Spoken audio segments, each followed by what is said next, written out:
Ruskin's abhorrence of the division of labour and the reduction, its architectural consequences, the reduction of buildings to series of components. And again she quotes Morris saying, "I think that this blindness to beauty will draw down a kind of revenge one day." And she says, "We are reaping the benefits of that revenge today through vandalism, racism and drug taking, which disfigures so many areas of our unlovely society." And I suppose this focused it for me. I suppose it, at the moment, what's puzzling me or interesting me, because it varies, is the possibility of committed, concerned socialists espousing a style called brutal, which appeals to an aesthetic beyond beauty. How can an aesthetic be beyond beauty? But that idea of an aesthetic beyond beauty, I think, still captures the imagination of architects everywhere. It needs unpicking, and this lecture is just one way in out of many, because I certainly haven't found the way in. And what I want to suggest today is that there is some kind of parallel in the emergence of a British New Wave cinema and the break that that cinema made with the picturesque Little England manifestations of cinema that were post-war, characterised certainly by the Ealing studios. So there's a kind of parallel, I'm suggesting, between that and the way in which brutalism wholeheartedly rejects the way of making building that was habitual in the first 10 years after the war, between 45 and, say, 56, for the sake of argument. The rejection of the picturesque, as I'm calling it anyway today. So the argument goes like this. At its crudest, the parallel between cinema and architecture can be understood as the rejection of smearing in favour of brutal truth. Now, just to go over what this idea is about, and again, forgive me, those of you who've heard this about 400 times before, it draws on the work of Mary Douglas, which I'll go into in a moment. But brutal truth, for the sake of the lecture, is understood in terms of clear lines. In the discussion of the film Passport to Pimlico, which was mooted post-war, 1948, released in 1949, which I call the era of smearing, and in contrasting it with It Happened Here from 1963, from an era of architectural containment, the lecture is going to shift the territory of the purity project of architecture between social and physical and architectural manifestations. That's the first sort of two-thirds of the lecture. And the last third is going to finish with a discussion of the manifestation of the wall in the film Bgirl. And it's there that a link is made between this lecture and last week's lecture, which dealt with the manifestation and discussion, if you like, of the wall in two films of Polanski's, Repulsion and Rosemary's Baby. So, just to recap what the basis for this idea is. These explorations of smearing take as their starting point the structuralism of the anthropologist Mary Douglas. Through using Douglas, you can understand three kinds of transgression or smearing that are committed, if you like, by post-war architecture.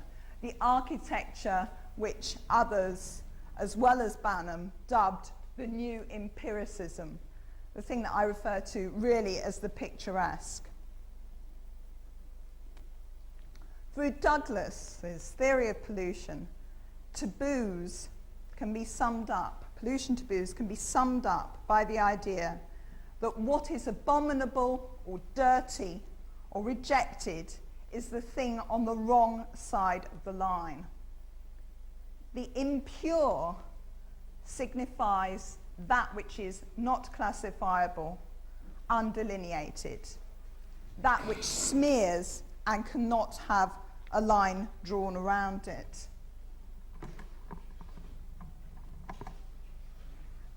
The archetype for me, for a long time, I think, of that idea, post-war building, that's about that idea, for me, is this, Skylon.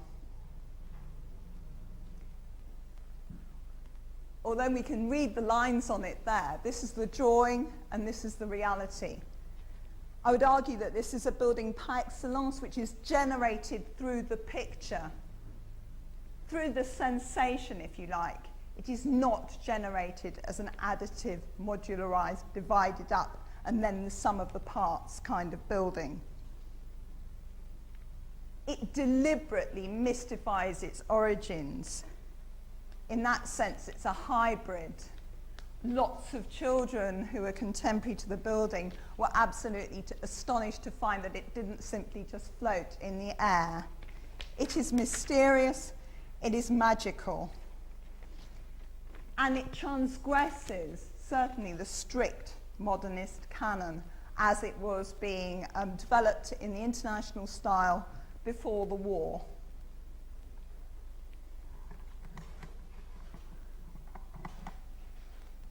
So there it is in daytime. Again, the picture and the reality. And the idea of Skylon in this stamp. So there's a number of slides here just to kind of emphasize this idea about something that belongs not to categorization, not to clarity, not to consistency or constancy, but to blurring, smearing, and mystery. So it was the showpiece, as you probably know, or one of the showpieces, of the Festival of Britain in 1951, called by the post-war Labour government as a kind of celebration of the end of the war. And Dylan Thomas's contemporary description really emphasizes the mystery of this object. He's not referring specifically to this, but of a number of structures that were put up during the festival. And he, writing in The Observer, he said, "Magical and parochial, a parish pump made of flying glass and thistledown gauze thin steel. Sheets of asbestos tied onto nowhere, by nothing, for nothing, is anchored here. And at the clap of the hands, the whole gallimaufry could take off to Susa and zoom up into a flagged sky." So it's magical, the source of it is unknown, the origin is unclear, and smeared. Structures do not act like structures, they do not reveal their terms. Materials are like glass and thistledown, they defy their origins, they are not truthful to their nature. But this popular affair, this festival, perhaps surprisingly for us now, came to symbolize a kind of lack of direction in all the arts. A fudging and smearing of the issues in favor of sensation, just as Thomas's own poetry came to be seen.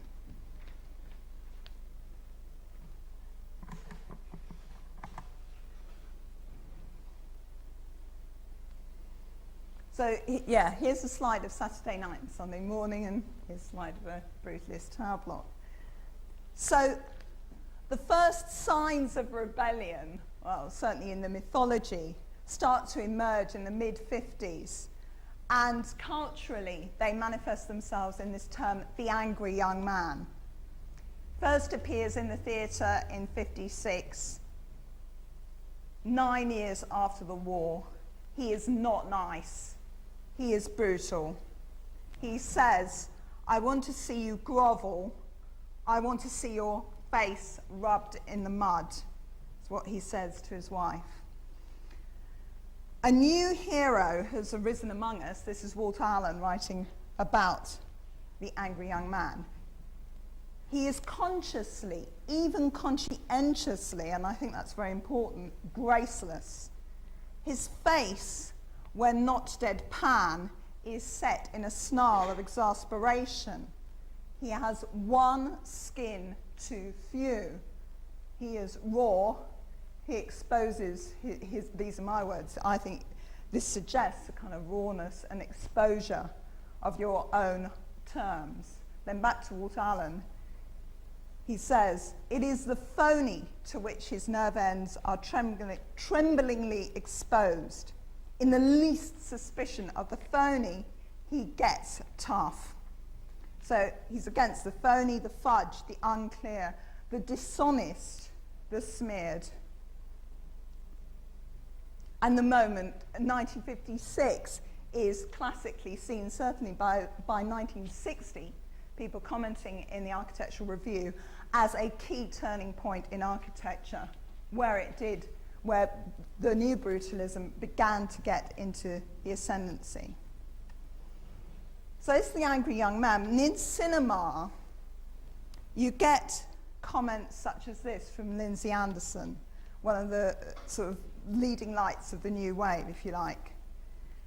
Talking about free cinema, he says, an attitude means a style. A style means an attitude.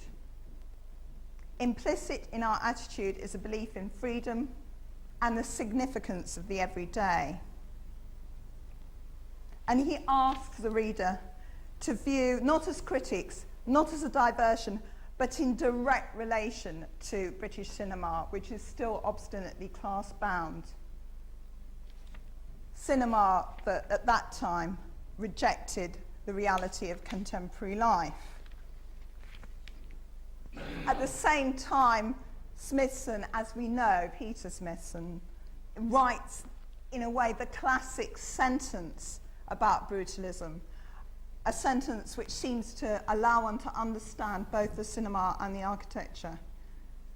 And I probably haven't got the quote right exactly, so forgive me, but it is along the lines of, we wanted to face up to the realities of post-war life and drag a rough poetry from them. So it was a great fight to get this play, because it was originally a book and it was a play written by Alan Sillitoe, I think in 1957, the book. It was a great fight to get this staged. And a lot of it centred around the use of the word bugger. And he spent a long time trying to persuade the authorities that you had to kind of run every play by at that time, that the word bugger in Nottingham did not mean bugger at all, but meant bogger and was used by everyone, wasn't offensive, and he almost won it. And the British New Wave was generally derived from books. It was kind of literary thing. So Room at the Top, Saturday Night and Sunday Morning, plays like Look Back in Anger and Alfie. They focused on the North. They focused on the projection of truth outside the metropolis onto somewhere else, onto somewhere other. And it's difficult to find these films, but one of the reasons I'm very interested in the film I want to look at this evening, It Happened Here, is because it brings this eye, this new brutal and angry eye, back to London. So, again, this notion of honesty, rawness, very much referring back to the kind of big triumph at the cusp between the 1950s and the 1960s, which is there was a big trial, an obscenity trial for this book, Lady Chatterley's Lover, very much sort of out of time, the trial. But I would argue that certainly the people who were arguing in support of this book at that trial emphasized its honesty, its authenticity.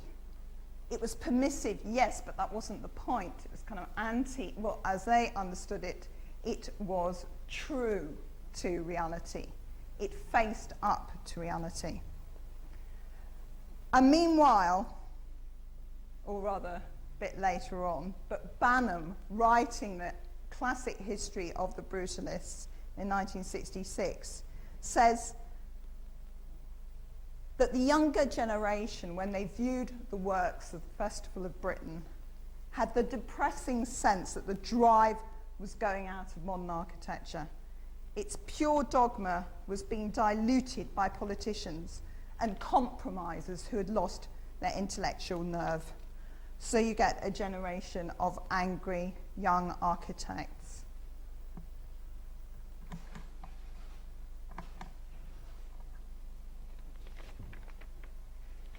Now, I want to compare these films, and they're quite strange films to compare with each other. One, I suppose, sorry, I just remembered I can't do that because it's got the microphone on it.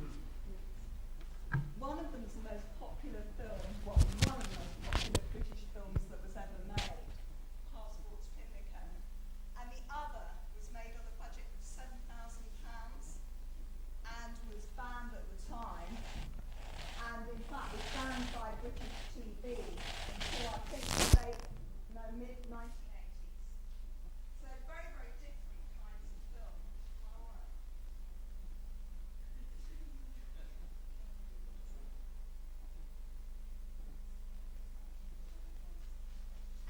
So very different kinds of films. This actually, looking into the history of this film, it's quite extraordinary.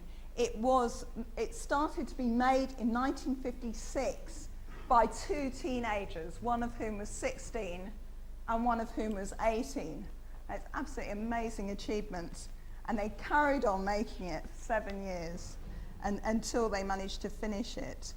And one of them was Kevin Brownlow. He was the 18-year-old who's just written this great biography of David Lean. And the other one was Andrew Mollo, an art student.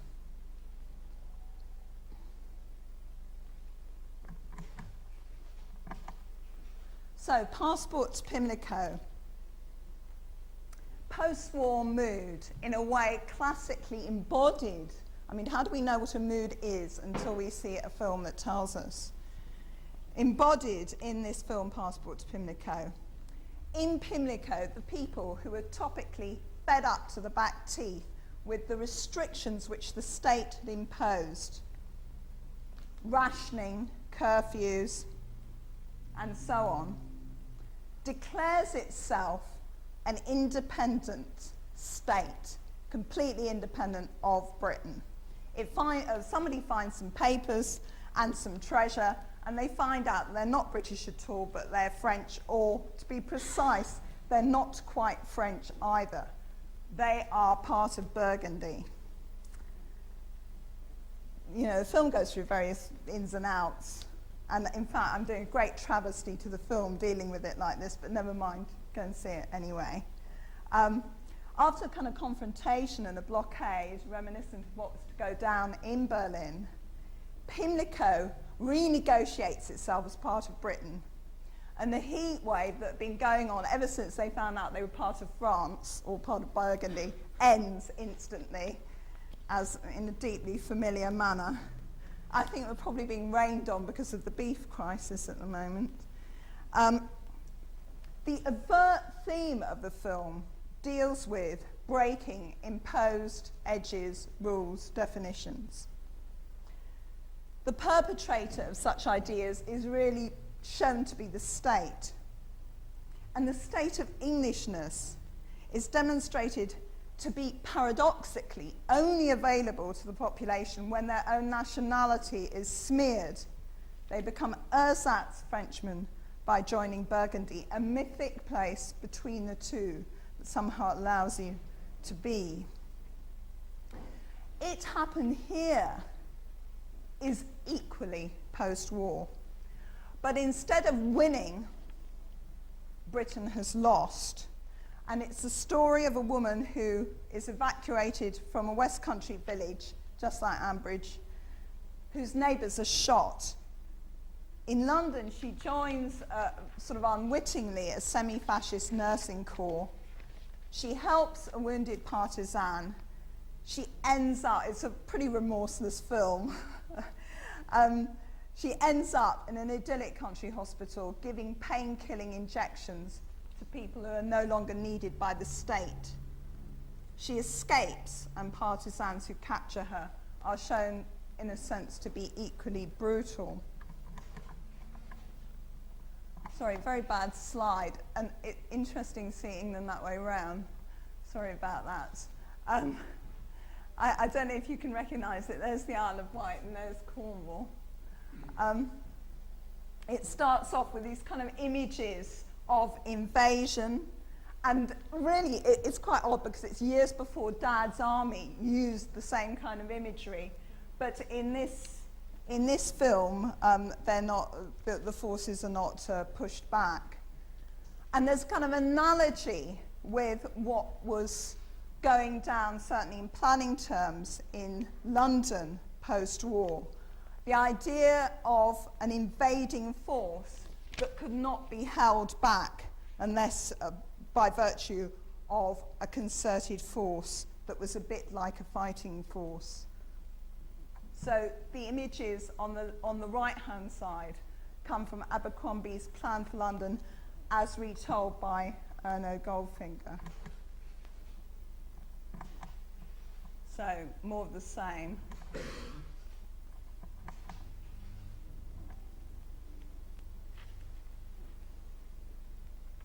So later renowned brutalist architect, as you know, retelling the Abercrombie plan via the imposition of mythic impenetrable cliffs, something which can contain and hold on to the body of London, and no such thing in the introductory sequence to this Brownlow film. And this film started in '56, made in the sort of background of something that's incredibly familiar to all of us, especially if we come from abroad and are not British. This extraordinary, obsessive reworking of the war that you see every kind of weekday afternoon on the TV. A kind of search that seemed to be going on in the 1950s, as Hewison comments in his book about the 50s in Anger, for a kind of social cohesion, a nostalgically obsessive idea that there's somehow you can get back to this condition. Architecturally, maybe, symbolised in reworked English streets that were one of the projects of the Festival of Britain in the Lansbury estate, and particularly in their rejection of the radical language of modernism, their remaking of the domestic, in the light of this book. And this strange and I think incredibly important book, written in 1945 by the editor of the Architectural Review, J.M. Richards, who went on to be the editor right the way through the rise of brutalism and on into, I think, the early 80s, although his status changed. And the kind of longed for image of home. He wrote this when he was in the Middle East. I can't quite remember where, but certainly somewhere very hot and very sandy. And it's illustrated by Piper. So there's a singular set of affiliations in it. He connects this kind of architecture with socialist realism. At that time, although I haven't found any evidence in his own biography or anything like that, it seems to me it's pretty clear, if he's not a communist, he's a fellow traveller.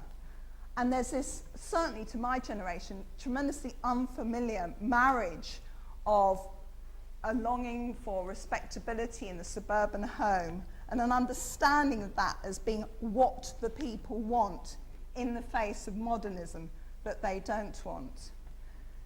And the point of this diversion is really to suggest that this is a period where lines get fudged, lines of what you might expect someone left-wing to be wanting Britain to build.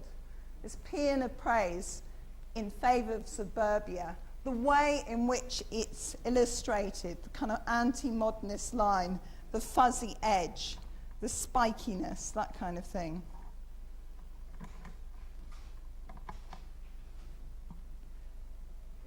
And the fact that everybody living in that post-war period, in a sense, had to grapple with an incredible lack of certainty about where the lines were.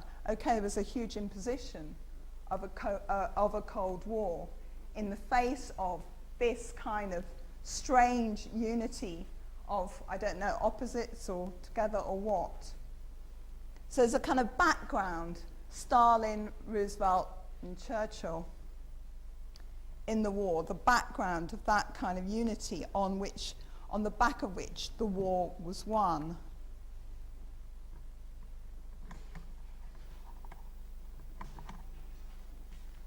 So Lansbury Estate itself, here, you probably know it, it's down there in Poplar, still looking more or less like it did then. So Lansbury, being a new estate, a very important, big post-war project, early project, 1951, strangely disappointing and terribly coy in its terms architecturally.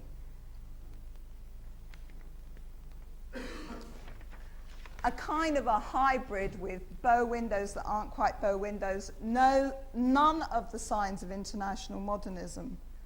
A kind of, as I say, a nostalgic reworking for a world which had gone. And for me, I find this advert from 1948 kind of sums it up, which is the woman who's come back to the kitchen from her duties at work in the war. And the analogy is made between the factory and the workshop and the kitchen. And somehow the kind of tension between the experience of a woman who has been out at war beyond the domestic environment in a world utterly different, somehow coming back to this kind of coziness, makes one feel that tension, that set of contradictions somehow had to burst.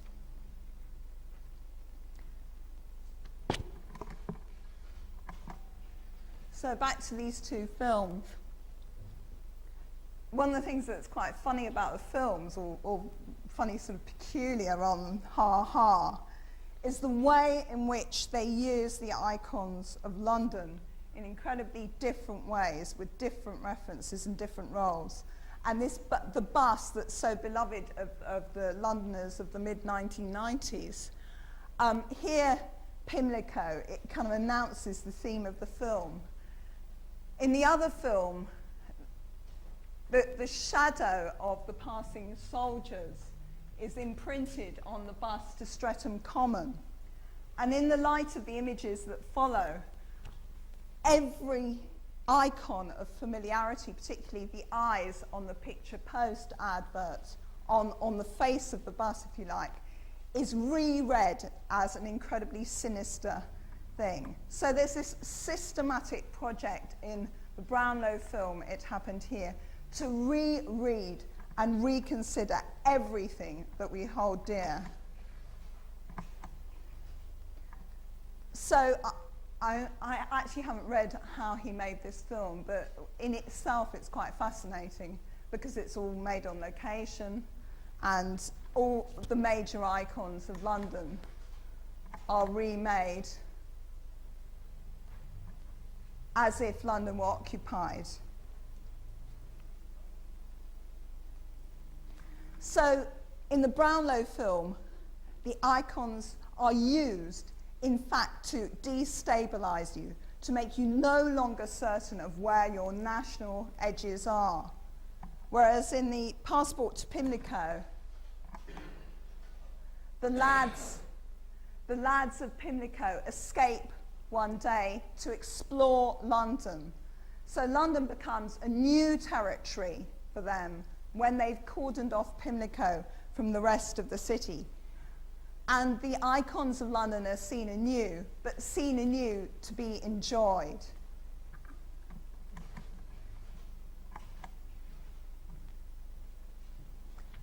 So part of this systematic rereading of the things that would give one comfort post-war, the group, the community, which becomes reread as simply another arm of the state in the Brownlow film here about the occupation of Britain, and in Pimlico becomes a kind of glorious reworking of one of those great big end of the war parties, street parties. The stuff of bombed London, this stuff, here becomes sort of centre stage in the Brownlow film. It's the subject of the film, in a sense. Here in the Pimlico film, it's immaterial. The characters are the thing. They negotiate over the barbed wire. It kind of gives it extra poignancy. So both films filmed on site in a kind of bombed London. The reassuring interior, which we know was never penetrated, the bastion of Britain during the war and the site of democracy, becomes the club for the young Nazi soldiers in one film, and in the other film becomes the place where they declare Pimlico to be free.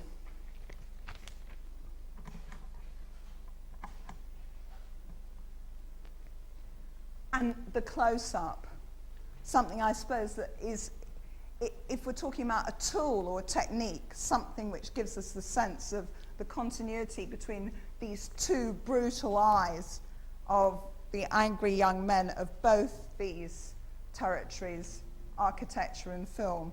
It's the close-up.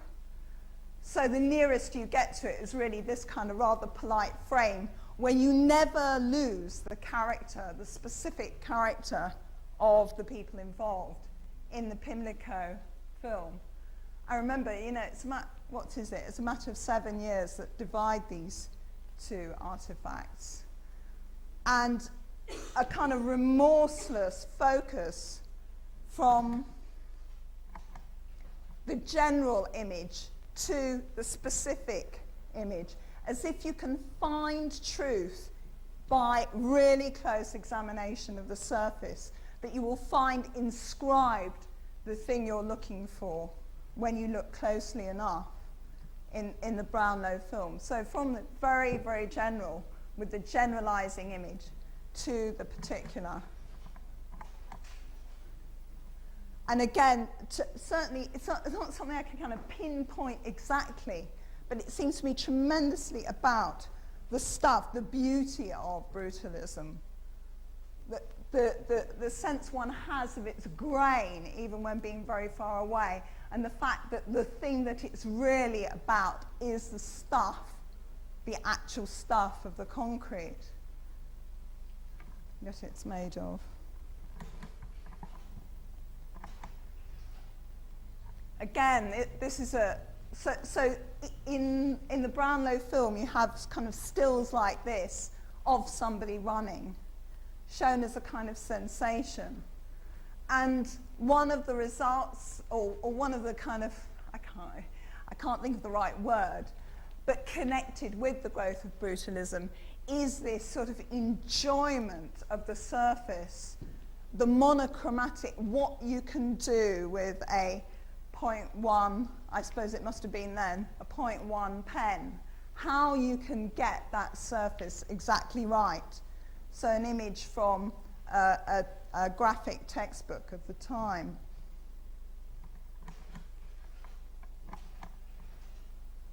And then the extension of the imagery of truth. By connection, it becomes the stuff whereby you can expose the brutal reality behind the familiar facade. So in a book of the late 60s about community decay in Notting Hill, the statistics are demonstrated in that grain. It's almost like the facade of a kind of modularized brutalist building like Morris Walk. And in the Brownlow film, again, you are never allowed to get away. There is no hiding place. from in the kind of stuff that is our familiar city, from this kind of possibility of invasion and of transgression. Okay, actually, sorry, I should just go back to that.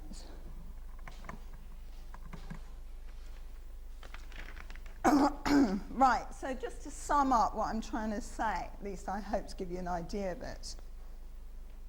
So understood as a kind of fear of smearing, the brutalist aesthetic cuts through the horror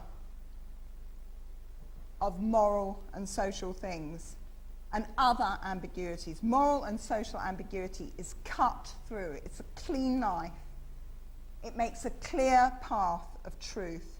It establishes an edge. There is a level on which you can know what is happening.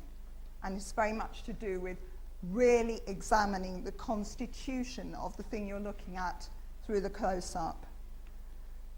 So in It Happened Here, the technique is brutalist, the subject is smearing. The intent is to clarify the corruption literally of post-war life, and the brutal camera is needed.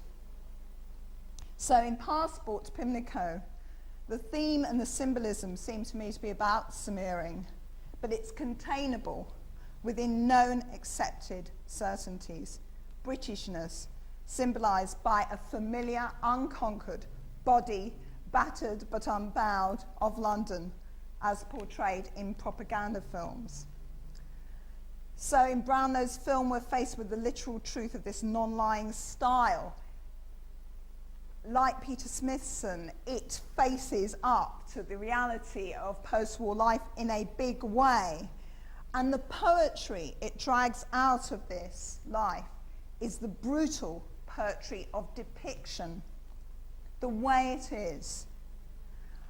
And I think this proves a deeply problematic project for architecture, whose terms are, from the sketch to the working drawing, the way things should be, not the depiction of the way things are. So, in the concluding bit of the talk, I really want to talk or discuss, because it's a bit discursive this, about the problems of such truth and rawness, with specific reference to the wall in the next film that I want to look at, final film, which is this B film, Bgirl. So, just to set the scene, so these are both, oh no, this is a slide from Finnemore's book on system building, and this from Tower Block by Stefan Mathesius. So just to recap a few things, which, you know, I tend to repeat over and over again. Morris Wart, the kind of system-built brutalism. This slide from Tower Block, absolutely, it seems to me, about the denial of the distinction of inside and outside. So this is paradoxical. In brutalism, it is crucial for the state of order that the single element, the wall, is unsmeared at the edges and seen to be clearly delineated. This, in the end, means that the inside of the wall must be the same as the outside of the wall. And the architecture in this film is particularly peculiar, because it flouts this idea in order to get this idea across. It's very paradoxical, and I hope I will make it clear as we look at the film.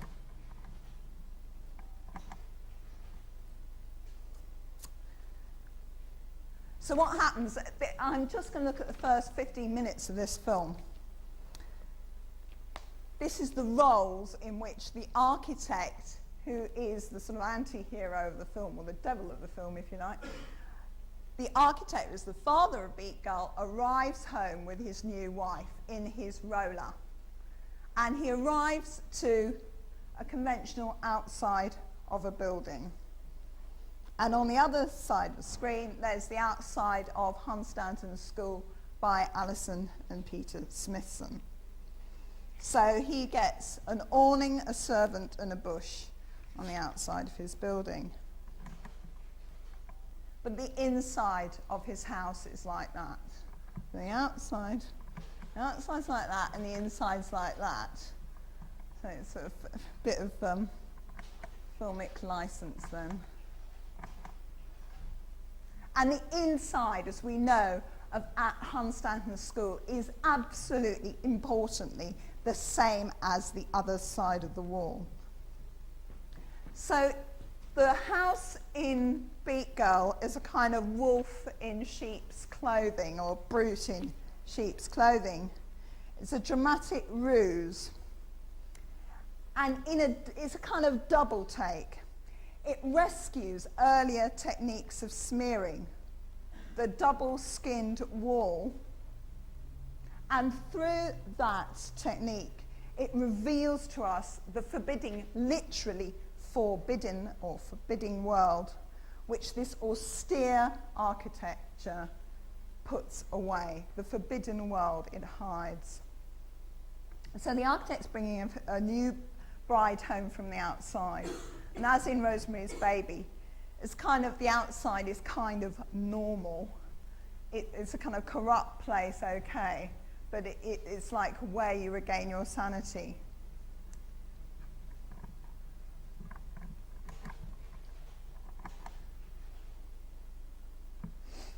So he brings his new wife home to meet his daughter, who is in fact the heroine, Bgirl herself. And they greet, I mean, one of the things that's so funny about this film is that it's got all the kind of signage of pre-war British life in the brutalist panelled interior. So he greets the housekeeper on the stair. And the interior, which he shows in great triumph, being an architect, to his wife, has done away with domesticity completely. It's no longer the interior of a house. Where are they? So this is the interior he shows his new wife into.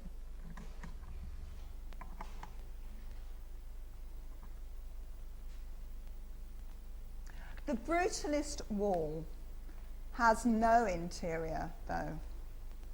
There is nowhere to run to. There's no possibility of a smeared edge through the inclusion of unsorted things, the hybrid, the uncategorized. It serves clearly defined objects that make up your everyday life. You sort of have to know what they are before you buy your way into the building. This is a slide. It's again from Tower Block. And oddly enough, it's by Gordon Cullen. But again, it seems to me a kind of a discussion about the nature to which you can predict the domestic interior, the interior life of the buildings you make. So you buy into the objects that go with your home. So the unexpected domestic thing, occurrence, idea is excluded. And this becomes a point of principle, which gets exposed, well, for me at any rate, when this building, this tower block in the East End collapses, killing 4 people in 1968, this block called Ronan Point. After the event, an architect wrote to the Architect's Journal, stating that the point of the inquiry had completely missed the point about this building because the problem was not with the architecture, but with the way in which the tenant used the building. The problem was that the tenant had brought into this building an unspecified object. It was not one of these 6. And the object was a gas heater, I think, presumably because integral heating was too expensive or too ineffective. So the tenant had brought in this gas heater, something which did not belong to one class or another. It had not been predicted. And this was why the building had collapsed, because the tenant had failed, not because the architect had failed to sort out a system of enclosure which was flexible enough to enable the smeared messiness of life to carry on so that it did not necessarily result in death.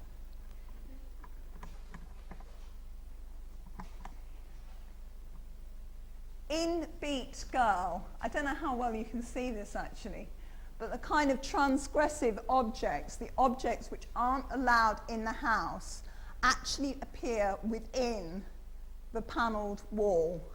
So her kind of messiness, this character's messiness, or her LPs and singles and so on, are kind of strewn over here.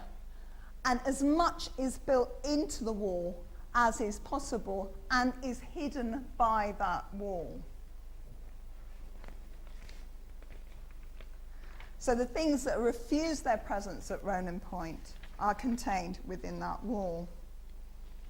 Now I want to contrast that idea with this interior from the first years, well, I think it's probably 50s, but it's an interior from Stevenage, from a book of that name, about Stevenage, that I want to understand as being about the picturesque and the ability of the picturesque to allow a series of disparate, uncategorizable objects to be enjoyed, admitted, or even celebrated.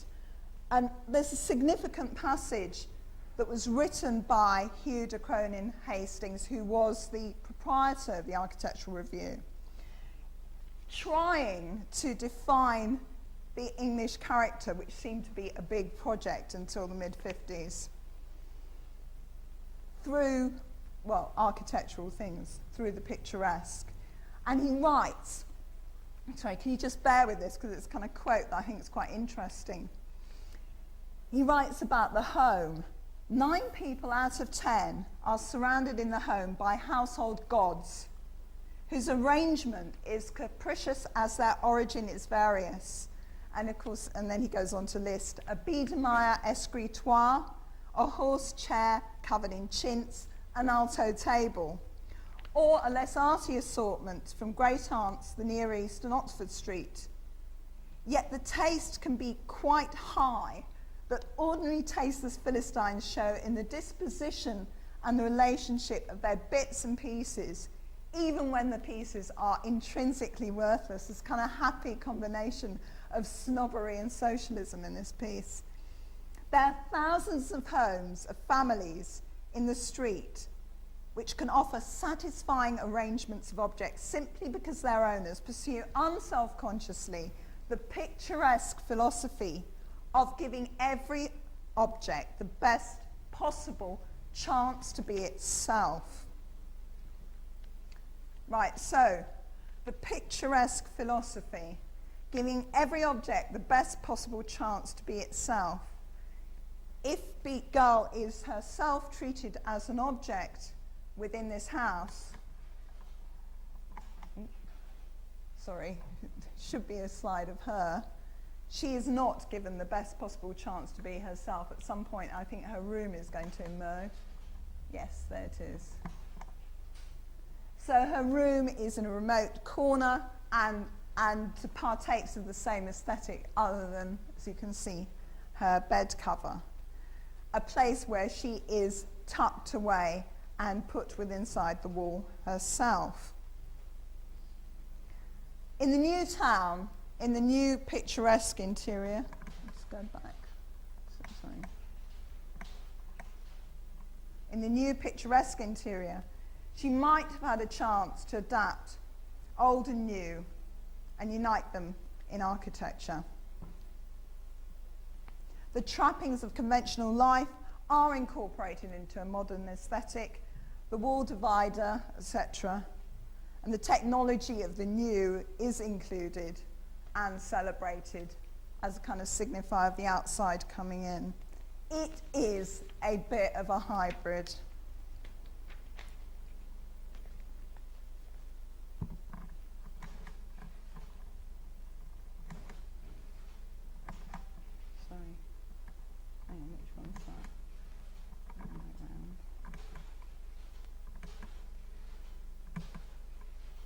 And conversely, as you can see, the TV and even the drink are all sliding away within this wall.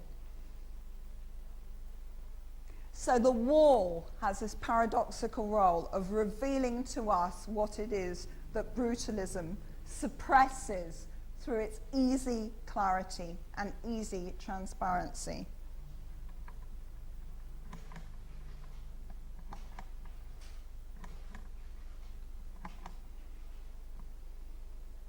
So there's only one object in this room to speak of. And the new stepmother asks her new daughter what the object is. And the girl goes, "Oh, he's in love with that object. You know, like that object is better than you. You better be jealous of that object." So this, and he kind of goes over to the kind of piano-like thing in the middle of the room and says, "Well, yes, I must say I am in love with this object. This is something very, very important in my life." And there it is. There's this one shot where it kind of sits there, lurking. They gaze politely at it. He lifts off the lid. And in it, he keeps his city of the future inside. It's all very peculiar. I'm sure there's a PhD in this little set of shots. And he says, "This is City 2000. This is my love." They gaze politely at it while she begins to think, who on earth have I married here? And in City 2000, and it is sort of real polemical project, sort of, it ends very firmly, as you can see, but that's partly because it's a table. And it contains the kind of Platonic version of modernism. And he says, these buildings act as acoustic barriers. Now, I still can't quite work out technically how, but according to the architect here, they act as acoustic barriers. And he says you can live a life in complete isolation. You are ultimately contained. You can live as if on your own within this city.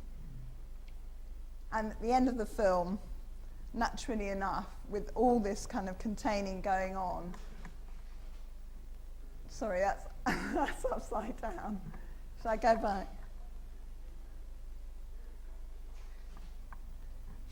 That is a very smeared Oliver Reed, who keeps appearing in films of this era. She ends up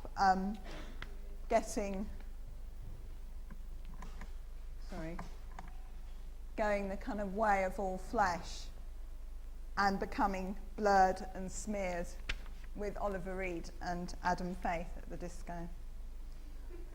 So thank you very much for listening.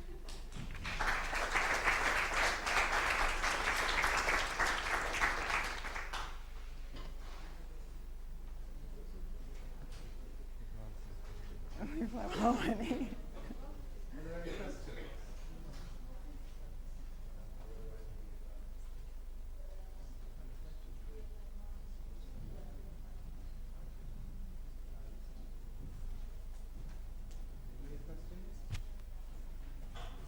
Difficult to know what to ask, isn't it?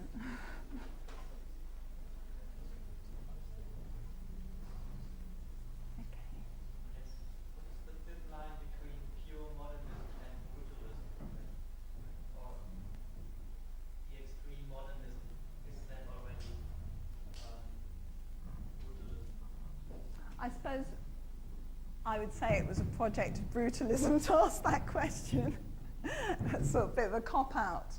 But probably what the reason why I fudge the edge between, say, system building of a certain sort and strict brutalism is because I'm looking at them in terms of their own project of establishing edges. So it would be the degree to which a modernism concerned itself with those issues. I think what's quite striking, and perhaps what really is striking when you look at the extreme version, when you look at, when you contrast, say, even the layout of the Festival of Britain with urban layouts of the, say, the mid-1960s, is how extreme the difference is and where a sensibility got to. Now, what I'm trying to do is sort of explore my way in between those things, and it seems to me it requires one to make assertions that aren't necessarily true, simply for the sake of, setting up your own terms under which you can understand things. So I mean, just to answer it, I don't really know where the edge between brutalism and that kind of pure modernism is. I do think they're very different things, and I think one of the things that's interesting about the later period of the 60s is the kind of the crispness, the way in which you get the development of plastics and materials that are component based, but which have not got that quality of here's a piece of the earth slapped up in the sky, here's a piece of the beach. I know that there is, there are huge differences. Just I wasn't dealing with them today. I wouldn't know where to put the edge exactly. Certainly in these terms, probably through a film, Is that Any other questions? anything else? Or ask me else something difficult. Okay, well, I apologise for moving of the library, presumably from the Jersey Society. People who really can say it happened here. Very nasty.